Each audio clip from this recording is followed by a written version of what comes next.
भक्तगणों, भगवान काल भैरव शिव जी के उग्र एवं भयानक अवतार है। लेकिन जो भी व्यक्ति सच्ची आस्था से उनकी आराधना करता है और उनकी शरण में आता है, तो काल भैरव बहुत जल्दी प्रसन्न होते हैं। यदि आप सच्ची लगन से इनकी भक्ति करते हैं और इनकी पूजा के साथ आप इनके मंत्रों का जाप करते हैं, तो ये आपको दर्शन भी दे सकते हैं। यदि आपके परिवार के किसी सदस्य या पुत्र को कोई शत्रु परेशान कर रहा है, तो आज हम आपको जो मंत्र बताने जा रहे हैं, यदि आपने उसे जागृत कर लिया, तो काल भैरव जी के इस मंत्र से कोई भी अज्ञात शत्रु से मुक्ति मिलती है। इसके साथ ही यदि आपका परिवार आर्थिक संकट से जूझ रहा है या फिर मोह या लालच में फंस गया है, तो यह मंत्र उससे भी छुटकारा दिलाता है। भक्तगणों, यदि कोई शत्रु आपके पुत्र या परिवार को नुकसान पहुंचाने के बारे में सोच रहा है, तो काल भैरव उससे आपकी रक्षा करते हैं। और यदि भगवान काल भैरव की नजर यदि उस शत्रु पर पड़ गई, तो वह शत्रु नष्ट हो जाएगा। साथ ही शत्रु के सभी षड्यंत्र विफल हो जाते हैं। भक्तगणों, इस मंत्र को जागृत करने के लिए आपको इसे प्रतिदिन 108 बार जाप करना है। यह मंत्र इतना शक्तिशाली है कि यह एक बार जागृत हो गया तो आपके पुत्र या परिवार के शत्रु के साथ साथ यदि कोई बाधा आपको परेशान कर रही है, तो वह भी नष्ट हो जाती है। साथ ही आपके परिवार की आर्थिक स्थिति मजबूत होती है। इसके लिए आपको इस मंत्र का जाप आज से ही शुरू कर देना है। भक्तजनों, इस मंत्र का 108 बार जाप करना होता है। यदि आप इसे 108 बार से कम बोलते हैं, तो इस मंत्र का पूरा लाभ आपको नहीं मिलता है। यदि आप इस मंत्र का उच्चारण करने में असमर्थ हैं, तो आप हमारे साथ इसे अपने मोबाइल में भी पूरा 108 बार सुन सकते हैं। आपको उतना ही लाभ प्राप्त होगा।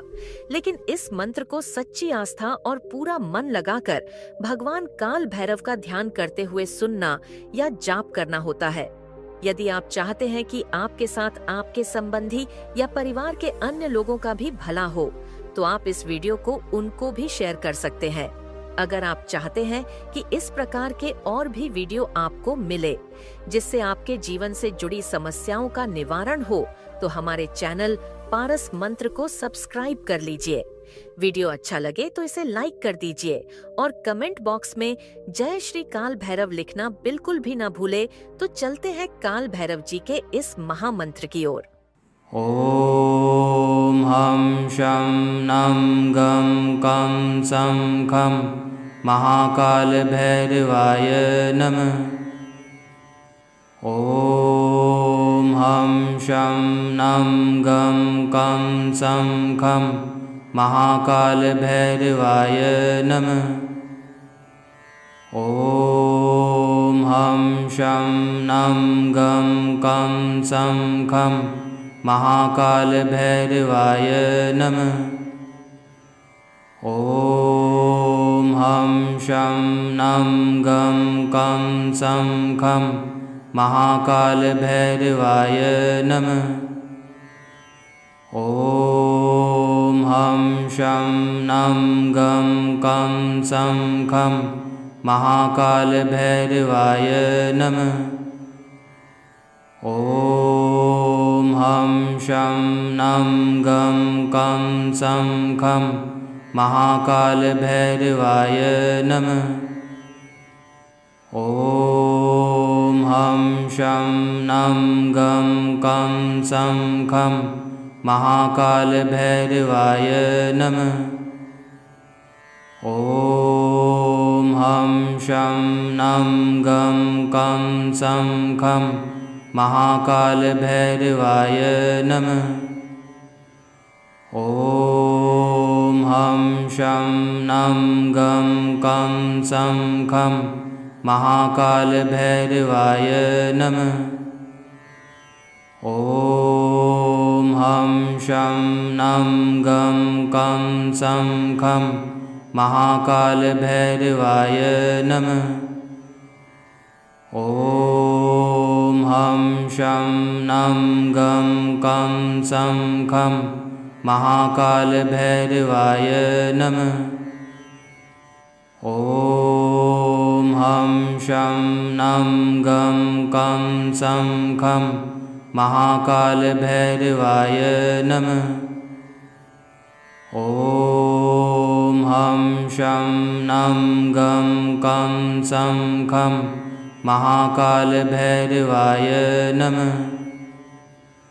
ॐ हं शं नं गं कं सं खं महाकालभैरवाय नमः। ॐ हं शं नं गं कं सं खं महाकालभैरवाय नमः। ॐ हं शं नं गं कं सं खं महाकालभैरवाय नमः। ॐ हं शं नं गं कं सं खं महाकालभैरवाय नमः। ॐ हं शं नं गं कं सं खं महाकालभैरवाय नमः। ॐ हं शं नं गं कं सं खं महाकालभैरवाय नमः। ॐ हं शं नं गं कं सं खं महाकालभैरवाय नमः। ॐ हं शं नं गं कं सं खं महाकालभैरवाय नमः। ॐ हं शं नं गं कं सं खं महाकालभैरवाय नमः। ॐ हं शं नं गं कं सं खं महाकालभैरवाय नमः। ॐ हं शं नं गं कं सं खं महाकालभैरवाय नमः। ॐ हं शं नं गं कं सं खं महाकालभैरवाय नमः। ॐ हं शं नं गं कं सं खं महाकालभैरवाय नमः। ॐ हं शं नं गं कं सं खं महाकालभैरवाय नमः।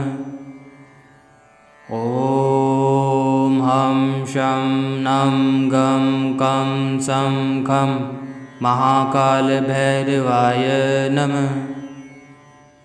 ॐ हं शं नं गं कं सं खं महाकालभैरवाय नमः।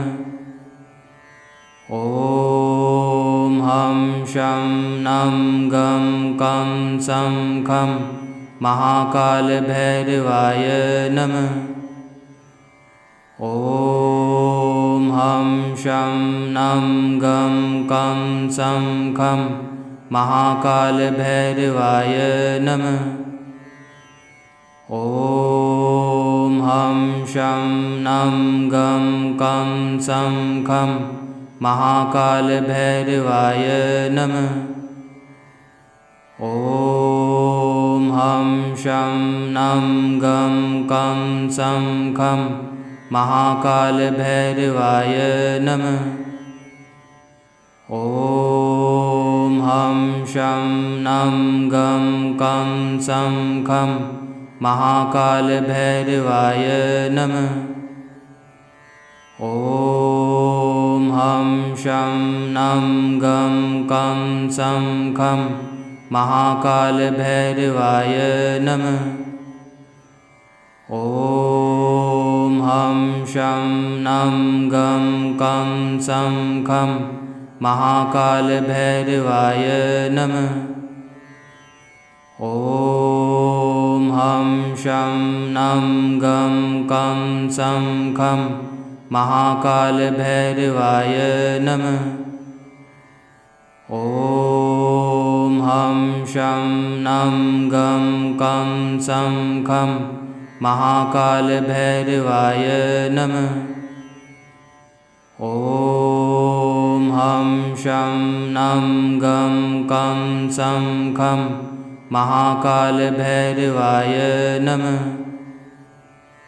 ॐ हं शं नं गं कं सं खं महाकालभैरवाय नमः।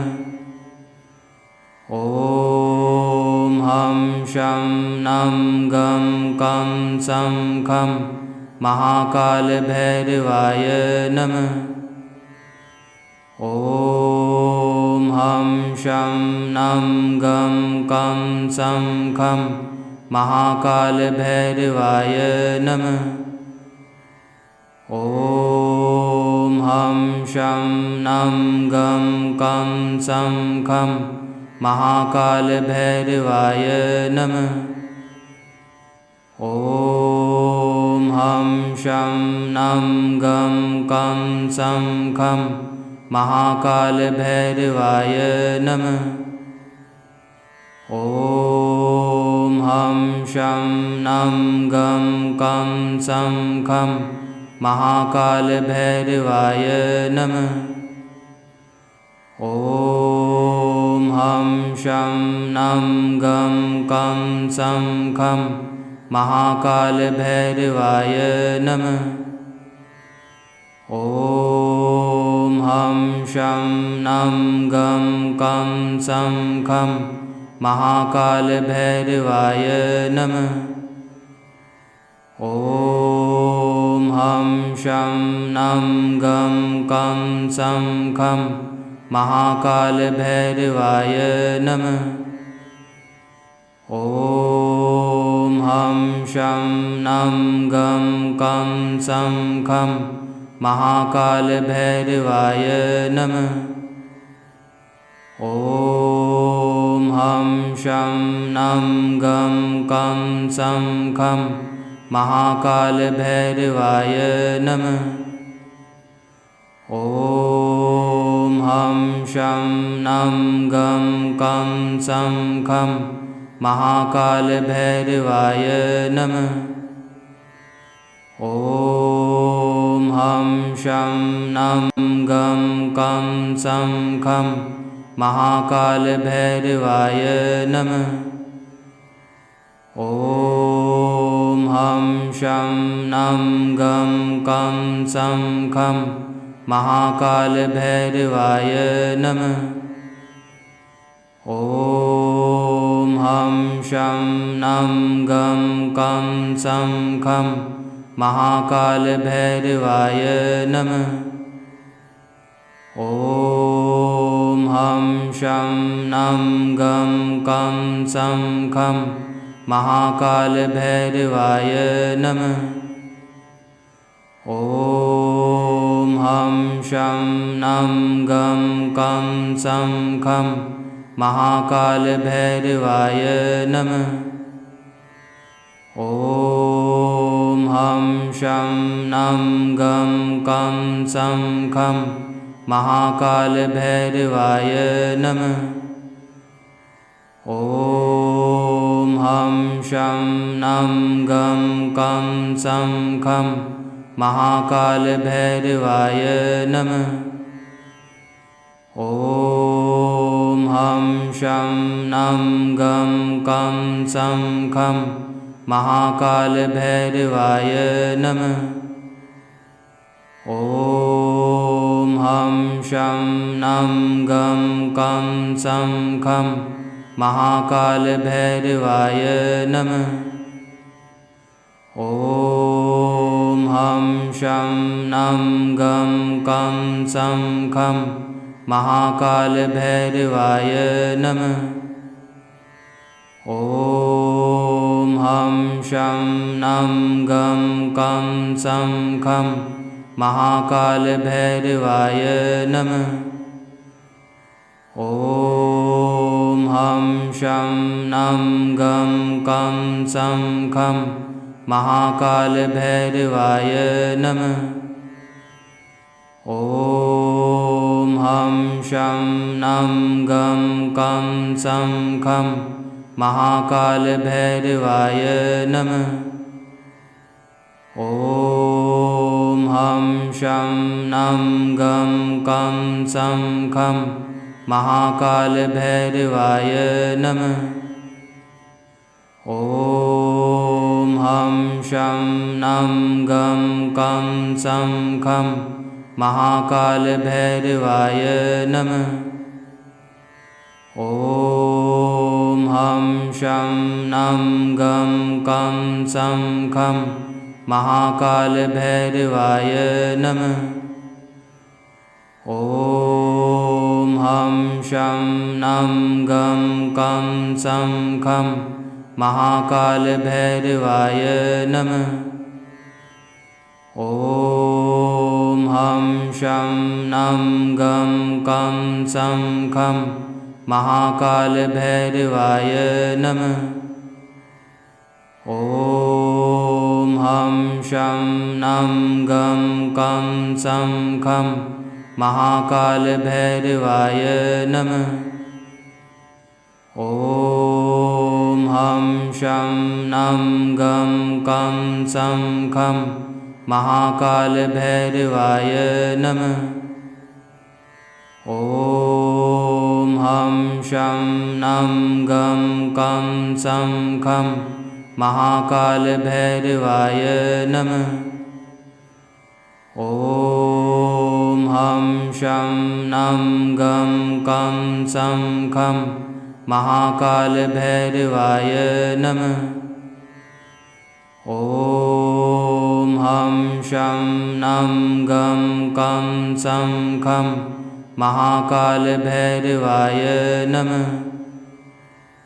ॐ हं शं नं गं कं सं खं महाकालभैरवाय नमः। ॐ हं शं नं गं कं सं खं महाकालभैरवाय नमः। ॐ हं शं नं गं कं सं खं महाकालभैरवाय नमः। ॐ हं शं नं गं कं सं खं महाकालभैरवाय नमः। ॐ हं शं नं गं कं सं खं महाकालभैरवाय नमः। ॐ हं शं नं गं कं सं खं महाकालभैरवाय नमः। ॐ हं शं नं गं कं सं खं महाकालभैरवाय नमः। ॐ हं शं नं गं कं सं खं महाकालभैरवाय नमः। ॐ हं शं नं गं कं सं खं महाकालभैरवाय नमः। ॐ हं शं नं गं कं सं खं महाकालभैरवाय नमः। ॐ हं शं नं गं कं सं खं महाकालभैरवाय नमः। ॐ हं शं नं गं कं सं खं महाकालभैरवाय नमः। ॐ हं शं नं गं कं सं खं महाकालभैरवाय नमः। ॐ हं शं नं गं कं सं खं महाकालभैरवाय नमः। ॐ हं शं नं गं कं सं खं महाकालभैरवाय नमः।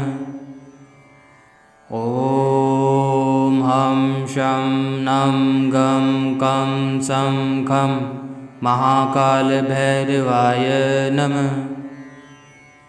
ॐ हं शं नं गं कं सं खं महाकालभैरवाय नमः। ॐ हं शं नं गं कं सं खं महाकालभैरवाय नमः। ॐ हं शं नं गं कं सं खं महाकालभैरवाय नमः। ॐ हं शं नं गं कं सं खं महाकालभैरवाय नमः।